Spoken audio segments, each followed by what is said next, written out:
آئیے ہم آپ کو لے کر چلتے ہیں ایک ایسے قرآنی واقعے کی طرف جو دلوں کو ہلا دیتا ہے اور آنکھوں کو کھول دیتا ہے۔ صبح کی پہلی روشنی نمودار ہو رہی تھی اور وادی حجر مکمل خاموشی میں ڈوبی ہوئی تھی۔ نہ ہوا چل رہی تھی، نہ کوئی آواز، بس ایک پراسرار سا سکون تھا۔ اچانک زمین لرز اٹھی، ایک خوفناک گونج نے پوری وادی کو ہلا دیا۔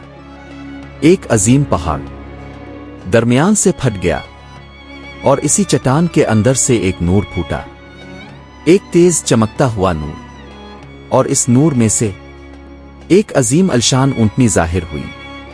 لوگ خوف سے پیچھے ہٹ گئے، دل کانپ گئے، سانسیں رک گئیں، اور کسی کی زبان سے بے اختیار نکل پڑا، یہ صالح علیہ السلام کا معجزہ ہے۔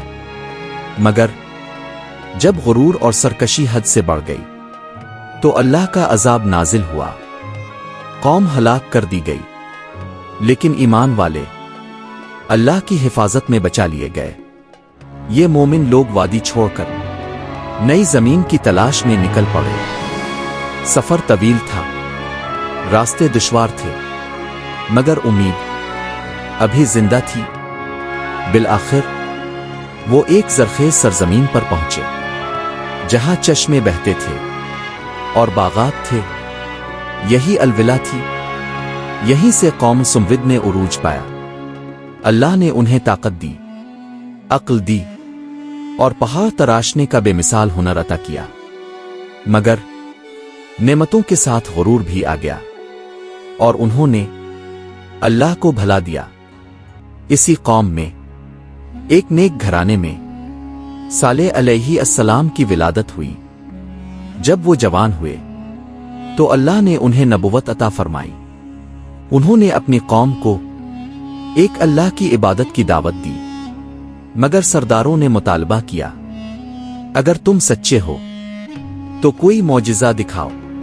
اللہ کے حکم سے اونٹنی ظاہر ہوئی جو ایک دن پورا کنواں پی جاتی اور اگلے دن پوری قوم اس کے دودھ سے سیراب ہوتی۔ مگر ایک سازش رچی گئی اور اللہ کی نشانی قتل کر دی گئی۔ صالح علیہ السلام نے روتے ہوئے فرمایا، اب تمہارے پاس صرف چند دن باقی ہیں۔ پھر ایک خوفناک چیخ سنائی دی، زمین لرز اٹھی، آسمان گونج اٹھا، اور قوم سمود ہمیشہ کے لیے ہلاک ہو گئی۔